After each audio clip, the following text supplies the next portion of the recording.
తర్వాత కరీంనగర్లో క్లర్క్ ఉద్యోగం చేసినాను 71లో.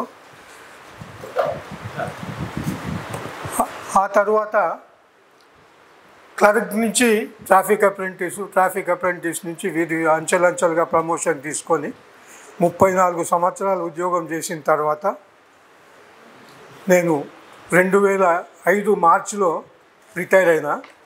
నేను ఇప్పుడు రిటైర్ అయితే ఇంకో 10 రోజులు పోతే నేను రిటైర్ అయ్యి 20 సంవత్సరాలు. సో నేను రిటైర్ అయినాడు అనుకోలే ఇన్ని రోజులు బతుకుతాను. ఇప్పుడు ఇంకొక 10 ఏళ్ళు బతికే పరిస్థితి కనబడుతున్నది. ఇప్పుడు నా వయసు 78వ సంవత్సరం నడుస్తుంది. యాక్చువల్గా నా డేట్ ఆఫ్ బర్త్ రికార్డు ప్రకారం 8th మార్చ్ 1947. బట్ నేను పుట్టింది 29th డిసెంబర్ 1947.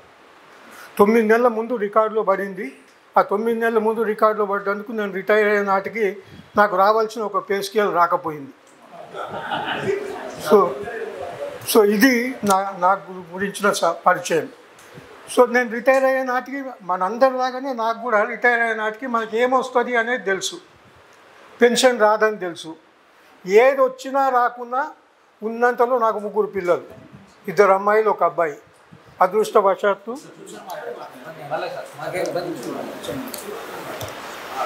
నాకు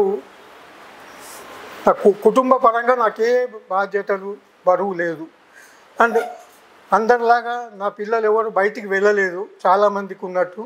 నా పెద్ద అమ్మాయి పూనాలో ఉంటుంది, 2వ అమ్మాయి హైదరాబాద్లో ఉంటుంది. అండ్ నా కొడుకు మేమంతా కలిసి ఒక దగ్గరే ఉంటాం. ఎల్బీ నగర్లో నా నివాసం, ఆర్టీసీ కాలనీకి దగ్గరలో ఎల్బీ నగర్లో.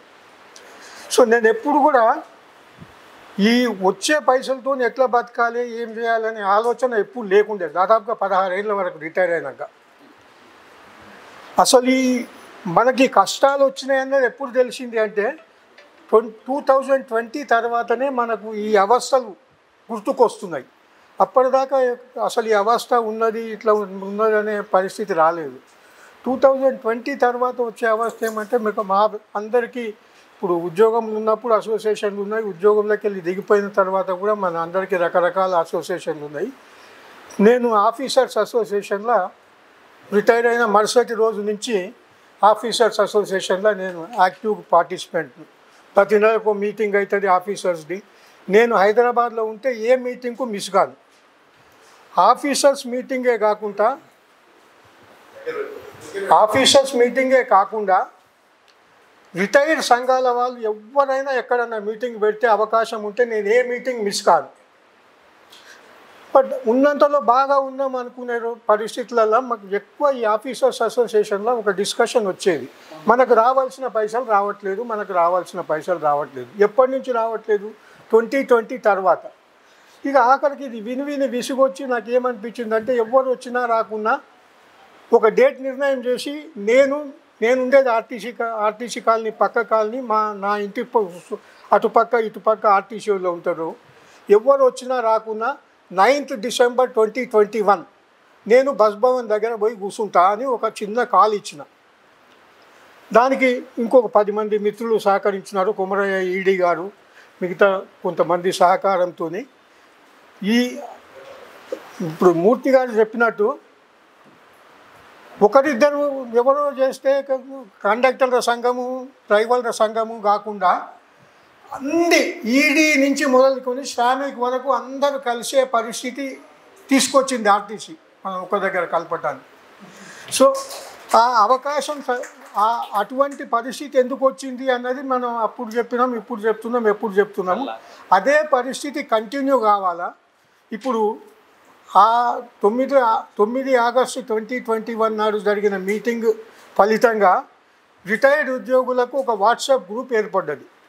ఆ గ్రూప్లో ఇప్పుడు 700 మంది పైన ఉన్నారు. విఎస్ రావు గారు కూడా ఆ గ్రూప్లో ఉన్నారు, మూర్తి గారు కూడా ఆ గ్రూప్లో ఉన్నారు. సో 2022లో మళ్ళీ ఒకసారి సిసిఎస్ సమస్య మీద ఒక చిన్న కార్యక్రమం నిర్వహించినాం. అప్పటికి మూర్తి గారికి వచ్చిన ఆలోచన ఏమంటే రిటైర్డ్ ఉద్యోగులకు మిగతా సంబంధాలు లేకుండా దీనికి ఒక అసోసియేషన్ కావాలనుకున్నాం. మరి ఎందుకో ఆ అసోసియేషన్ రిజిస్టర్ చేయడంలో ఉన్న ఇబ్బందులు నేను వ్యక్తిగతంగా అది మనం చేయలేమేమో అనిపించింది. కానీ మూర్తి గారు ఆ బాధ్యత తీసుకొని చేస్తామన్నారు. అది ఎందుకో మరి ముందడుగు వేయలేదు. ఇంకోటి, మనం అది చెయ్యగలిగినా చెయ్యలేకపోయినా మనం ఐక్యంగా పోరాడవలసిన అవసరం ఉన్నది. ఇప్పుడు 700 మంది పైన ఉన్న గ్రూప్లో ప్రతిసారి చెప్తుంటారు మనం పోరాటం చేయాలి. మరి ఎవరు చేయాలి పోరాటం చేయాలంటే ఈ గ్రూపులో ఉన్న 10 మంది ఎవరన్నా ఒక దగ్గర కూర్చొని కార్యాచరణ రూపొందించాలి. మీరు డేట్ చెప్పండి, కార్యాచరణ చూస్తామని నేను 3 డేట్లు ఇచ్చిన, ఆ డేట్కి ఎవరు రాలేదు. కానీ అది జరిగే పని కాదు. ఇప్పుడు ఈ పిఎస్ రావు గారు ఈ అసోసియేషన్ తరఫున తీసుకునే చొరవ తీసుకొని ఎక్కడన్నా ఒక నిర్ణయం చేసి మనకు అందరిది ఒకటే ఎజెండా, జెండాలు ఎన్నన్నా ఉండని ఏమన్నా ఉండని ఈ ఒక్క ఎజెండా కోసం అందరం కలిసి పోట్లాడే పరిస్థితి రావాలని నేను చేయదలుచుకున్న సూచన. ఏదో ఒకరోజు మన రాష్ట్ర వ్యాప్తంగా ఒకటే రోజు, ఇప్పుడు పోలీసు వాళ్ళు పర్మిషన్ ఇస్తారా లేకపోతే అది అవుతుందా అవసరం లేదు. బస్ భవన్ దగ్గర వందలు జమకూడాల్సిన పని లేదు. 11 గంటల నుంచి 12 గంటల వరకు బస్ భవన్లో ఒక 50 మంది, ప్రతి జిల్లా హెడ్ క్వార్టర్స్లోనో లేకపోతే ప్రతి చోట మన డిపో ఉన్న చోటనో 50 మంది. ఏం చేయాలా? గవర్నర్ నుంచి ముఖ్యమంత్రి నుంచి మొదలుకొని ఆర్టీసీ ఎండి మొదలుకొని కలెక్టర్ ఆఫీసు, ఎంపీలు, ఎమ్మెల్యేలు, ఇప్పుడు మన రాష్ట్రానికి సంబంధించిన సమస్యలు ఉన్నాయి, అండ్ ఆర్టీసీకి సంబంధించిన సమస్యలు ఉన్నాయి, కేంద్ర ప్రభుత్వం చేయవలసిన సమస్యలు ఉన్నాయి. వీళ్ళందరి ప్రతినిధులకు ఆ ఒకరోజు 10 నుంచి 11 నుంచి 12 గంటల లోపల మనకు అవకాశం ఉన్న ప్రతి చోట ఒక 50 మందో 20 మందో ఒక మెమొరాండం తయారు చేసి ఆ మెమొరాండం కలెక్టర్కు, ప్రభుత్వ అధికారులకు, ప్రజాప్రతినిధులకు, మంత్రులకు అందరికి ఇచ్చే ప్రోగ్రాం ఒకరోజు పెట్టండి. ఎక్కడ అందరూ ఒక దగ్గర జమకూడాల్సిన అవసరం లేదు. పోలీసు వాళ్ళు పర్మిషన్ ఇయ్యరని అది 50 మంది బస్ భవన్ దగ్గర, నిషేధిత ప్రాంతం కాదు బస్ భవన్, 50 మంది బస్ భవన్ ముందర నిలబడతా అంటే ఎవరు వద్దన్నారు. 10 మంది 20 మంది మనకి ఏ డిపో దగ్గర నిలబడతామంటే ఎవరు వద్దన్నారు. ఏ పోలీస్ పర్మిషన్ అవసరం లేదు. ఇప్పుడు మేము ఆ 9th ఆగస్ట్ ప్రోగ్రాం పెట్టిన నాడు కూడా పోలీస్ పర్మిషన్ తీసుకోలే. ఒకటే ఏమన్నాము, మేము ఒక 50 మంది వయసు మీరిన వాళ్ళం, ఆరోగ్యంగా ఉన్న వాళ్ళం. ఇప్పుడు అందరూ బస్ భవన్కో లేకపోతే ఎక్కడికో వచ్చి చేయాల్సిన పని లేదు. దీనికి ఎవరన్నా పిఎస్ రావు లాంటి వాళ్ళు ఇంకెవరన్నా, ఇప్పుడు ఈ మధ్యన రిటైర్ అయిన వాళ్ళు, మేము రిటైర్ అయినా ముసలోళ్ళ కింద లెక్క అయినా మాకు ఇంకా ముసలోళ్ళు అని చెప్పుకోవడానికి లేదు. అదే ఇప్పుడు నేను కొంచెం మీకంటే వయసులో పెద్దోని కాబట్టి. మీరు ఎప్పుడు రిటైర్ అయ్యారు? సో ఇప్పుడు నేను ఇప్పటికీ ఆరోగ్యంగానే ఉన్నా అనుకుంటాను. ఎందుకంటే నాకు 2000లోనే బైపాస్ సర్జరీ అయింది. 2010లో సంటేసినారు. షుగర్ ఉంది, బీపీ ఉంది, అన్నీ ఉన్నా దేవుడు నాకు ఒక 5 కిలోమీటర్లు అవలీలగా నడిచే అవకాశం కల్పించింది. నాకు దీనికి కారణం ఏమంటే, నాకు ఇది లేదు అని నేను ఎప్పుడు అనుకోలే. ఉన్నది చాలా ఉన్నది నాకు, నేను బాగున్నా అనుకుంటాను. ఇది నా ఆరోగ్యానికి, నేను బాగుండటానికి కారణం. నాకు ఎవరు శత్రువులు లేరు, ఎవరి మీద కోపం లేదు. ఇది నన్ను ఆరోగ్యంగా ఉంచుతుంది. ఇప్పుడు ఈ 700 మంది గ్రూప్లో కూడా నేను ప్రతిసారి చూస్తుంటా, అసలు మనం ఎంత నికృష్టంగా బతుకుతున్నామా అన్నట్టుగా పెడుతుంటారు సందేశాలు. నాకు ఈ 700 మందిలో 150 మందితో పరిచయం ఉంది వ్యక్తిగతంగా. ఈ 150 మంది ఒకరికి సాయం చేసే పరిస్థితుల్లో ఉన్నారు, కానీ ఒకరిని అడిగే పరిస్థితిలో లేరు. అండ్ ఈ 700 మందిలో కూడా ఒక 10 మంది కొంచెం వేరే కారణాల వల్ల నికృష్టంగా ఉండొచ్చు. కానీ ఇంత మంచి జీవితం అనుభవిస్తూ మనను మనం తక్కువ చేసుకొని మాట్లాడే పరిస్థితి వద్దని విన్నపం అందరికీ.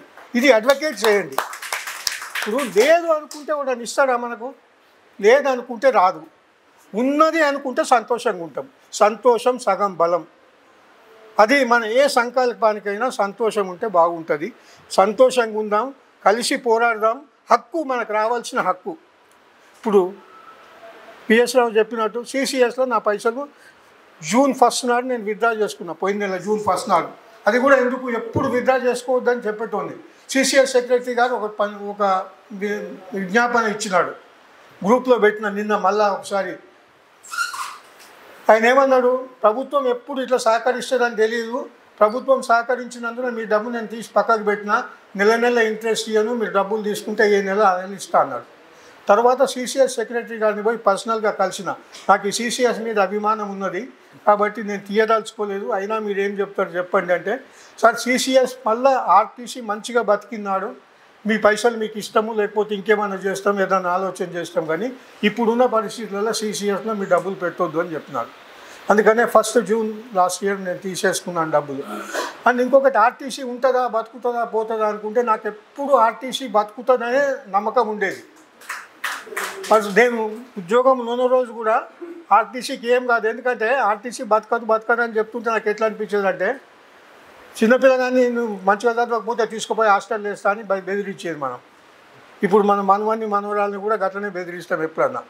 ఈ ఆర్టీసీ బతకదు అనేది మాట నేను 71లో ఉద్యోగంలోకి వస్తే 73 నుంచి వింటున్నా ఈ మాట, దిగిపోయేదాకా విన్నా.